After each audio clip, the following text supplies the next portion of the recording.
Hello and welcome to this video. I'm going to be reacting today. I'm going to be reacting to the new tune by that fella Tim Henson. Not Jim Henson from the Muppets. No, Tim Henson.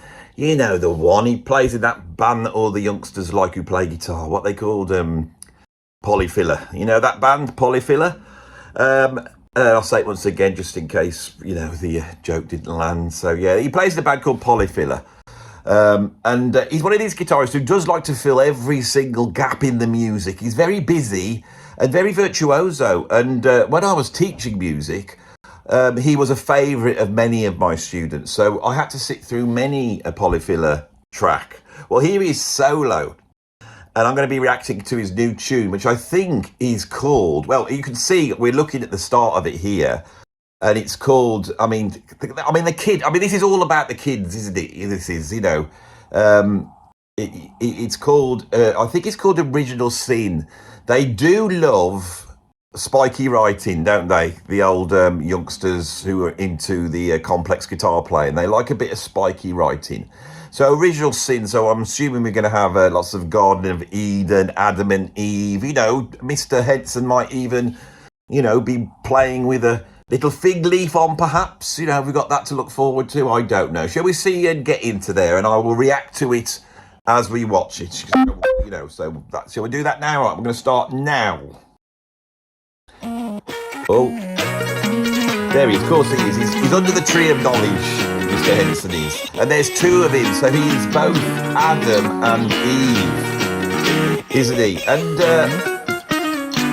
let's just stop this here because I don't want to get, I might get away with the copyright then. So there he is, Mr. Henson, looking like a little doll that's been made out of soap, perhaps. He's very shiny and he's got a little round face, lovely hair, lots and lots of tattoos. He must spend more money on tattoos than I do on my family.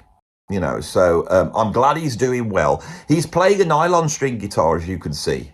And he's sat there, there's two of him, so I assume there's two guitar parts. And of course I could, you know, wax on about how he is dealing with the great dialectic here, which of course Adam and Eve and that whole thing, Tree of Knowledge, does seem to cover. Or maybe he's just going to show off his guitar playing to the younger guitarists in the world. Will it impress me? No. Why? Because I'm old and I like people who bend strings, you know. Not all this twangy bloody intervallic nonsense. So we start off with being completely prejudiced against this tune, you know, already. But that's what you've come to see, you know. I am approaching this with a very closed mind. So shall we carry on, you know, in that way? So there's a bit of flamenco tune, lots of harmonics, plinky plonk. Oh, hang on. I've been keep having this, you know. It's earwax. I get it. I'm listening to something, then suddenly it's like you just jumped into a big pond of water. You know, it's a little bit like, you know, back in the old days when we used to go out raving. I never went out raving, you know, and they used to put that filter on everything and it would all go submerged under the water. We're leaving it for just for a few seconds there. So yes, there's a lot of computer trickery going on here. There's a lot of programming, isn't it? He's obviously playing the parts. He's a very good guitarist. His fingers are matching, aren't they? They're matching the notes that he's playing. But there's been a lot of computer, what shall we call it? A lot of buffing, computer buffing, I could call it. That's what I'm going to call it today. Computer buffing. A lot of shining up, you know, a lot of going in afterwards and putting everything in the right place, perhaps. Or maybe Tim's so great he doesn't need to do that. Oh, a bit of distortion there, but just for an instant. Oh, there's three of him now. What does that represent? Oh, he's gone. Don't have to worry about it.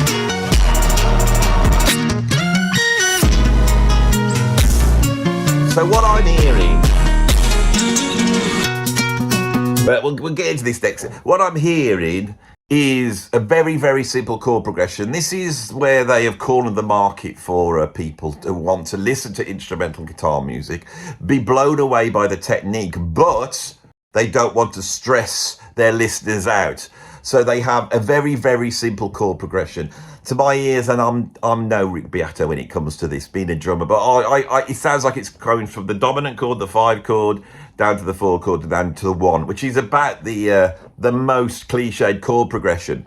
And then within that harmonic framework, he seems to spin out these sort of very tricky, intervallic, all over the place guitar parts, but never straying too far away from the harmony. In terms of the harmony and the structure, it's very, very simple. It's almost like catchy. And that gives us the space to appreciate what he's doing on guitar. Let's analyse what's actually happening on guitar.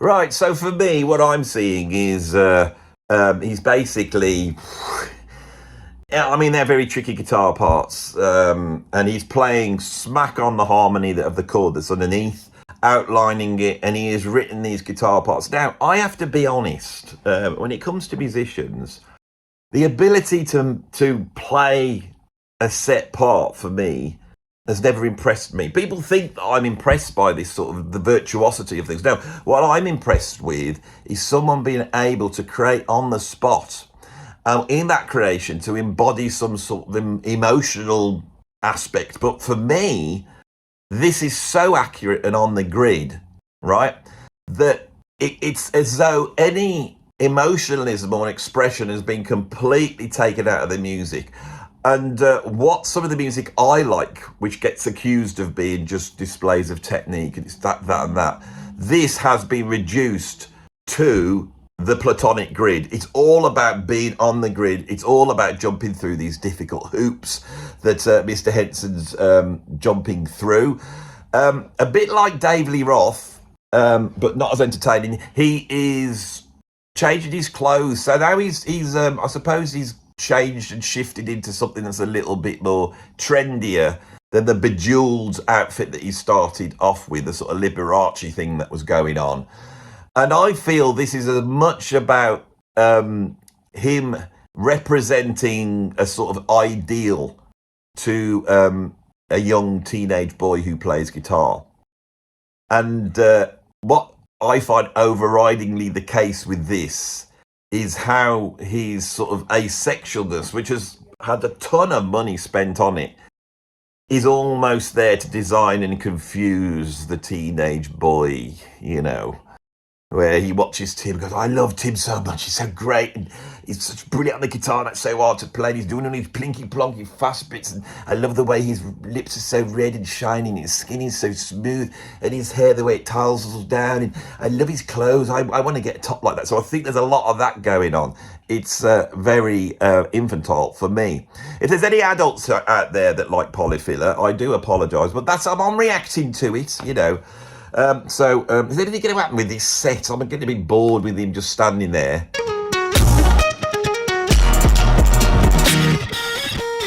It's like the same thing over and over again.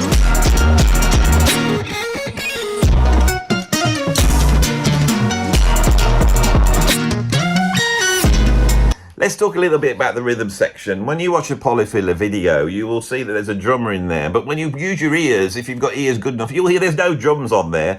There might have been a drummer involved in the creation of the sounds you're listening to at some point in history, but that has been erased by the trickery and on the gridness of the computer, where every single drum hit has been fed into that computer. It's been chopped up, the attack's been pushed up, the decay's been controlled, and then everything's been mapped to the grid, and then it's been rearranged to fit everything exactly. We're now at the point where, you know, the only real thing on this, if you can call it real, is the guitar playing. The rest of it is just sort of what I call typewriter program sampling, sort of Tom. I've said Tom, I'm running out of words. I need this. Your job is to come here and wax eloquently, but I cannot actually find the words to describe my annoyance of listening to music like this. I don't mind electronic music, I don't mind dance music, but when music is purporting to be expressing some sort of skill level, and yet, I mean, I have nowhere near the chops of Mr. Henson, and I am not saying he can't play the guitar, But give me a classical guitar and a computer, I could play all these little licks in one by one and move them around and get them sounding exactly like this. And you might say, well, that's cheated, Andy. He's playing it for real. Well, maybe he's playing it for real, just a little bit more for real than I am. But this isn't for real. That's the whole point. And this is what can't stick. This sort of math rock, inanity. I want to hear him really play it, right? And I want to hear a band behind him playing it, right? And I don't want him to I don't want him hacking through a few prepared solos. I mean, guitarists do that. But I want to see what happens when he tries to express himself. I want to hear some heart and soul. Let's have a go then. The sun's coming down, isn't it? Lots of flashing. There's lots of orbs flying around, isn't there, in the Garden of Eden, which is surprising because orbs are supposed to be the spirits of the dead, aren't they? And of course, the Garden of Eden, there shouldn't be any spirits of the dead because Tim and his alter ego, Eve, is supposed to be the first person. I'm just getting too involved in this. This is the tuney bit in the middle. They always have to have a nice tuney bit in the middle. They usually will come out into the most virtuoso bit in the end. Come on, Tim, impress me.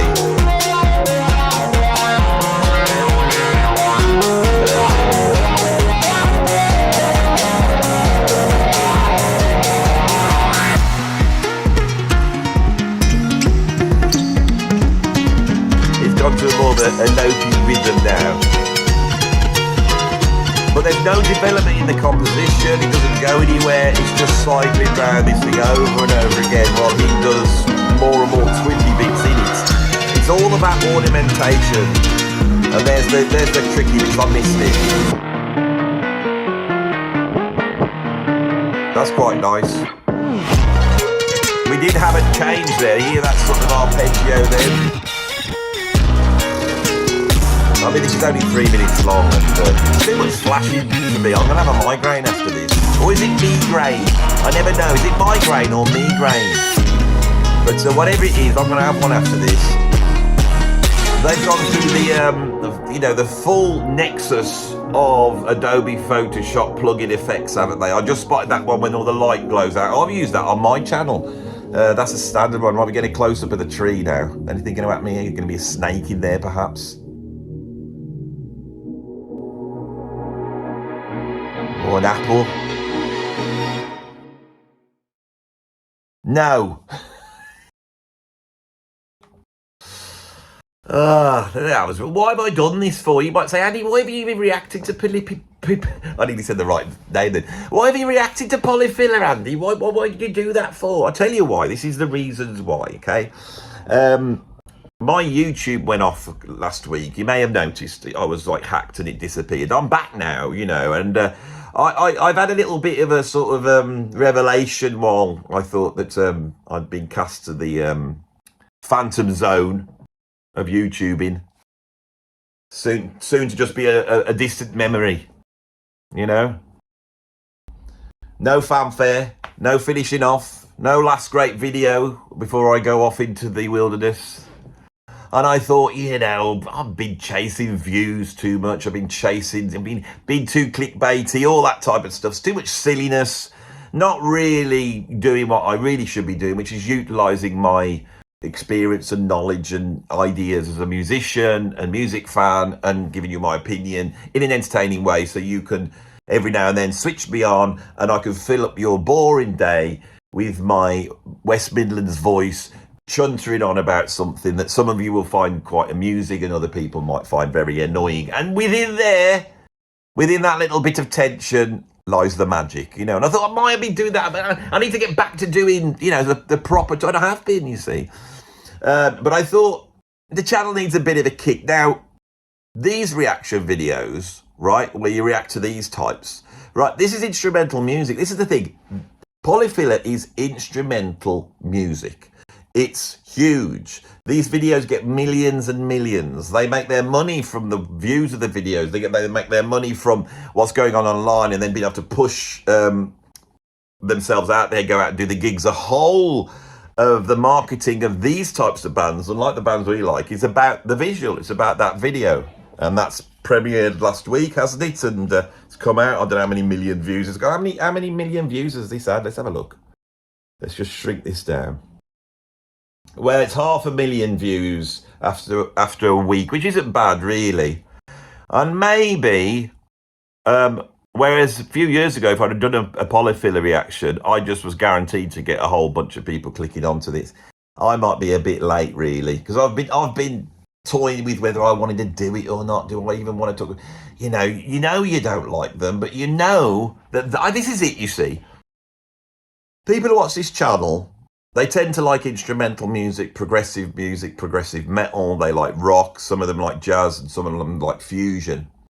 But they're all unbelievably old. My viewers are unbelievably old, and by doing this, I might have pulled in a few younger viewers to the channel, which I need, because some of you will probably this year not see Christmas. You know what I'm saying? And so I don't want to be fighting, natural causes in the pursuit of world domination as a music YouTuber. So you've got to bring fresh viewers in, the youngsters, you see. But then on the other side is, once they get here, they're going to see an old bloke in a hat, right, sat in the corner of his bedroom because he can't be asked to go to his studio. So I haven't done this, but I couldn't be asked, really. I mean, that's the whole point, isn't it? This is YouTube. But at least I'm being honest. I'm telling you what I think, What I'm going to do now is I'm going to finish there. I'll do a short video. It's only been 15 minutes, like a normal YouTuber would do. I'm going to finish now, and we'll stick it up and see whether this dies a death or if it brings them in, the youngsters. And if it does bring the youngsters in, then I will can start providing more younger content, can't I? Lots of memey stuff and talking about 67 or what are they like going on about. I could do all that, can't I? And I might actually go and get myself a makeover. I've been thinking about this quite a lot, about going and getting a makeover. Here I am in my tired cap because my hair's looking a bit messy. I've got my, crease shirt on. I'm in a proper shave, all that bit. Or maybe I need to do something to bring the kids in, because that's our future, isn't it? We've got to bring the kids in, haven't we? If there are any kids, if there's any youngsters under 50 here watching, if there's any youngsters, say in the comments, say, I'm a youngster, Andy, and I watch your content. I want to know how many, because according to YouTube, I think there is literally 0 people under 20 watching this. So you can see what I'm trying to do. This is callous, this video is, but I'm putting out other content that is more, proper content where I've got ideas and opinions and stuff. But nobody watches that stuff. So let's see what this one does anyway. So that was my reaction to Original Sin by Tim Henson. No, not Jim Henson. If you want me to react to the Muppets, I don't like the Muppets either, believe it or not. There's certain things in the Muppets I do like, certain characters, but on the whole, I don't like the Muppets. I'll be surprised by this. I don't like the Muppets, and I really think that Jim Henson ruined Star Wars. That's what I've done. I've said it. That's it. Star Wars should be the greatest film ever made, but it was ruined by too much Muppetry. But that's by the by, isn't it? Anyway, I think, come on, Andy, you outstay your welcome. So, if you're new to this channel, subscribe and like and do all those things that will bring you and glue you to me and will slowly propel me up to world domination, which is what I'm after in the music YouTube world. Thank you again.